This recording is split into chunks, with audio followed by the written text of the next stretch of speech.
दोस्तों नमस्कार। मैं हिम्मत सेठ एक बार फिर आपके सामने उपस्थित हूँ कुछ नई बातचीत को लेके।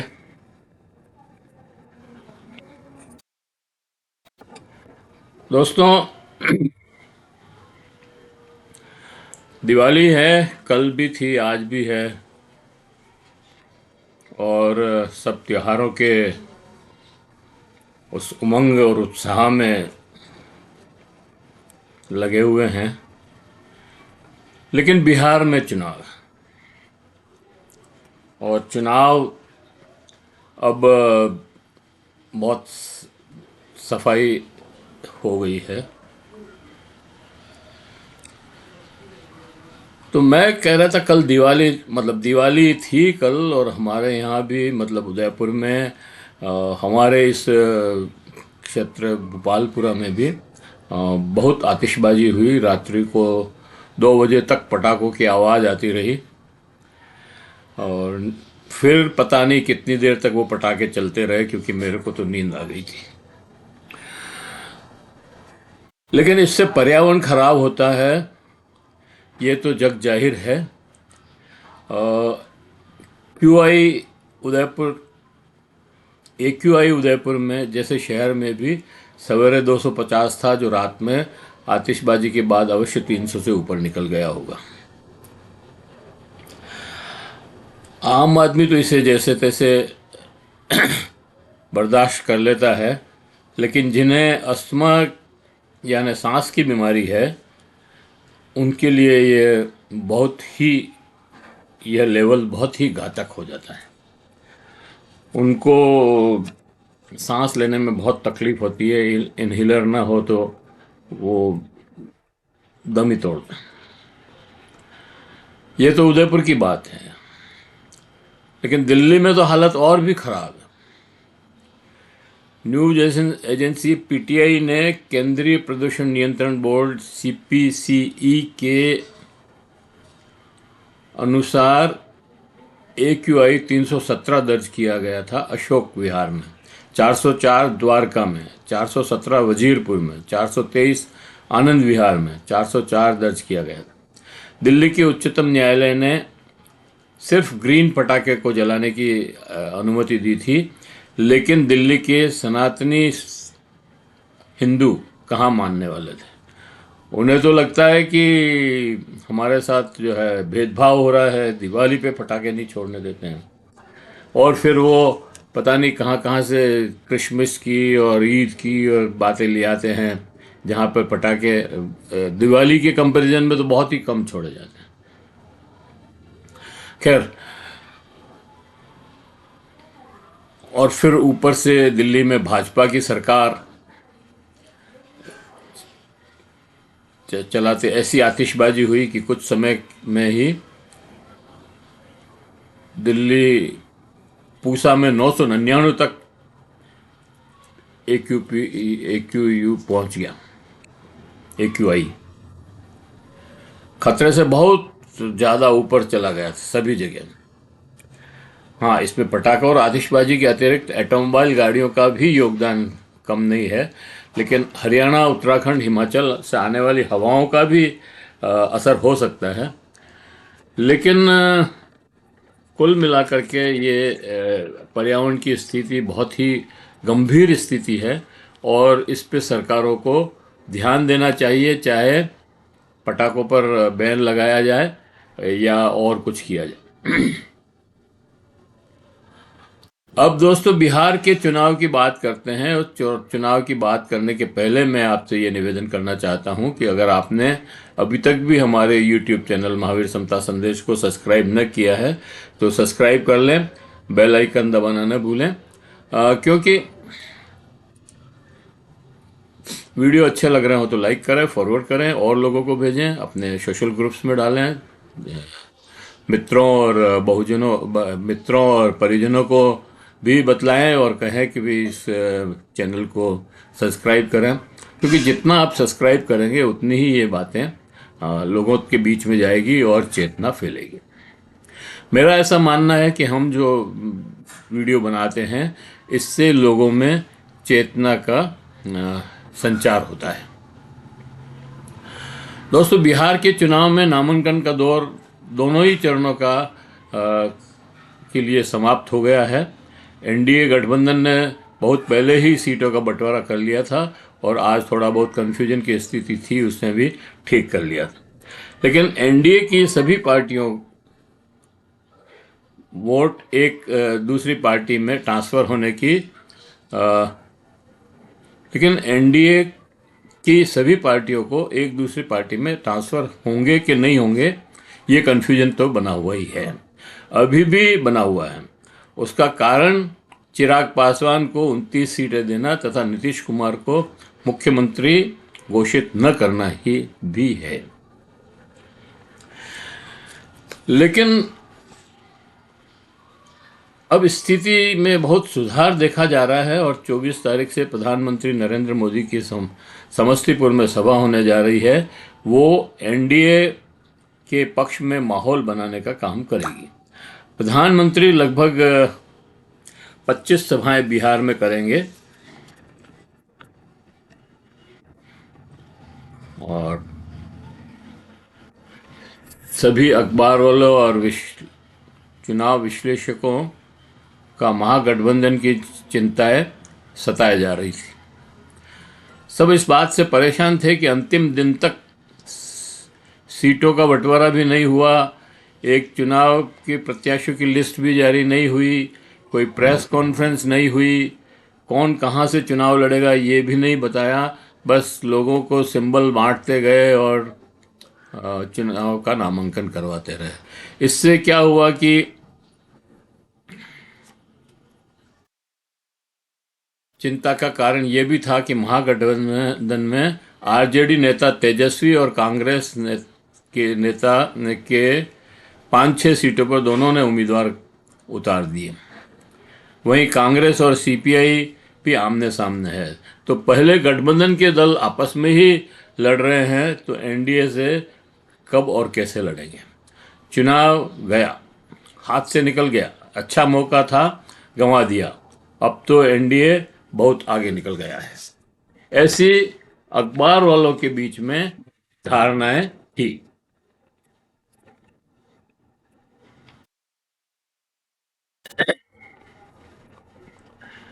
लेकिन मंगलवार को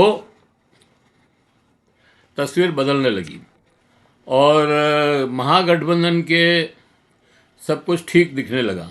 कुछ जगह से राष्ट्रीय जनता दल ने अपने उम्मीदवार को टिकट वापस ले लिया। जैसे कांग्रेस के जो प्रांतीय अध्यक्ष हैं उनके सामने जो जदयू राष्ट्रीय जनता दल का उम्मीदवार था उसे हटा लिया गया और ये जो फ्रेंडली फाइट की स्थिति थी वो अब काफ़ी बदल गई। खबरें आ रही है कि राहुल गांधी, तेजस्वी यादव, मुकेश साहनी और दीपंकर भट्टाचार्य एक साथ चुनाव प्रचार के लिए निकलेंगे और सभी क्षेत्रों में रैलियां करेंगे। अगर ऐसा हुआ तो वो फिर से वोट चोर गद्दी छोड़ जो नारा लगा था और जिस तरह से उन्होंने 15 दिन यात्राएं की थी, उससे जो मोमेंटम बना था और माहौल बना था वो फिर से बन जाएगा।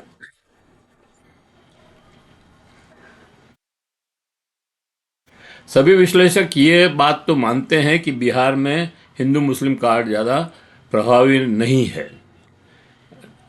दूसरा, राहुल तेजस्वी मैंने जो वोट अधिकार यात्रा की थी उसका संदेश नीचे तक वोटर के पास पहुंचा है और अभी भी वोट चोर गद्दी छोड़ नारा अपना प्रभाव दिखा रहा है।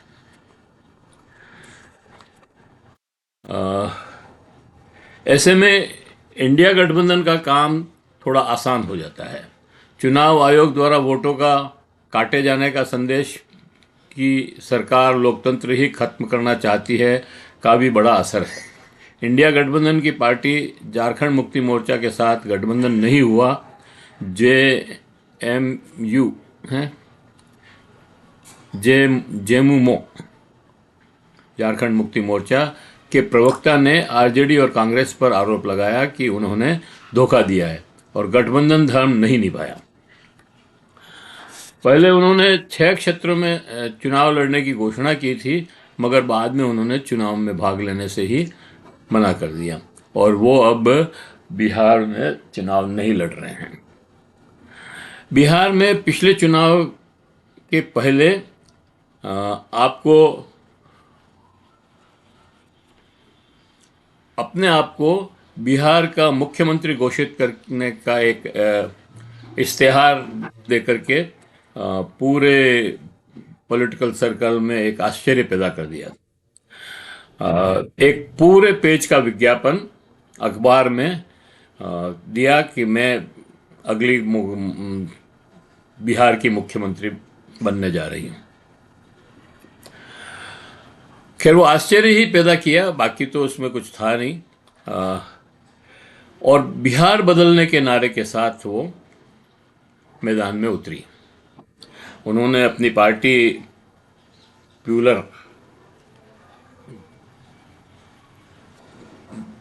का रजिस्ट्रेशन करवाया और 2020 के चुनाव में भी उन्होंने भाग लिया, लेकिन कोई सफलता नहीं मिली। उनका लंदन टॉम पर एक इंटरव्यू सुना था कल मैंने।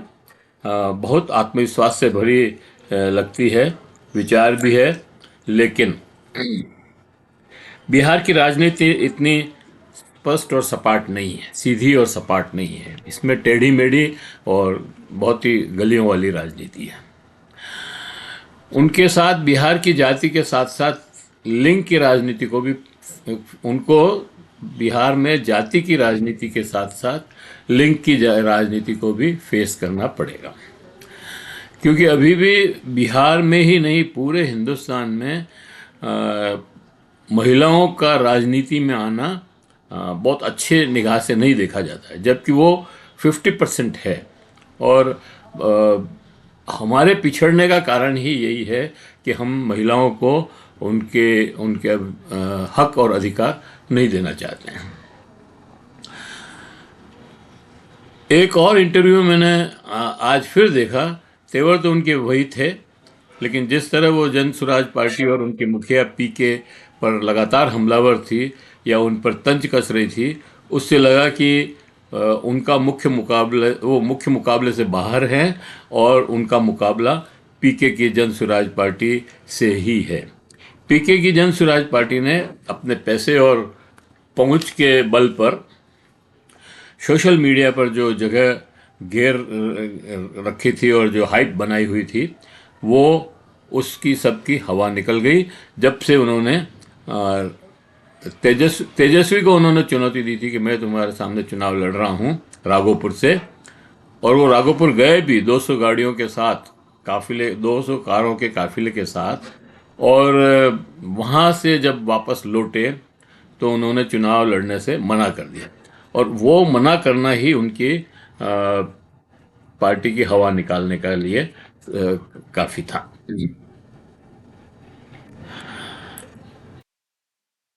और जैसे ही उन्होंने मतलब ये घोषणा की कि मैं चुनाव नहीं लड़ रहा हूँ, मेरी पार्टी ने मुझे मना किया है चुनाव लड़ने के लिए, तभी उनका जो रेत का महल बनाया हुआ था वो धर धरा के गिर गया। अब अपने उम्मीदवार के नाम वापस लेने में लगे हैं। उनके उम्मीदवार भी अब नाम वापस ले रहे हैं। 3-4 जिन्होंने नाम वापस ले लिए हैं, पता नहीं और कितने लेंगे। 243 पे उन्होंने चुनाव लड़ने का फैसला किया था। फाइनल अब पता लगेगा कि वो कितनी जगह चुनाव लड़ रहे हैं। पुष्पम प्रिया चौधरी लंदन से पढ़कर आई है, उसको अहंकार भी है, लेकिन उन्होंने जो पार्टी का ढांचा बनाया है उसमें पढ़े लिखे और उच्च पदों में से सेवानिवृत्त लोग भी हैं। उनके पिता बिहार में जदयू के बड़े नेता हैं और नीतीश और जॉर्ज के साथ काम किए हुए हैं। आज भी वे जदयू में हैं। देखना दिलचस्प होगा कि पुष्पम प्रिया चौधरी की पार्टी प्लूरल्स पार्टी से कोई चुनाव जीतता है कि नहीं। वे स्वयं दरभंगा से चुनाव लड़ रही है, क्योंकि दरभंगा में ही उनका परिवार की और उनकी जड़ें हैं।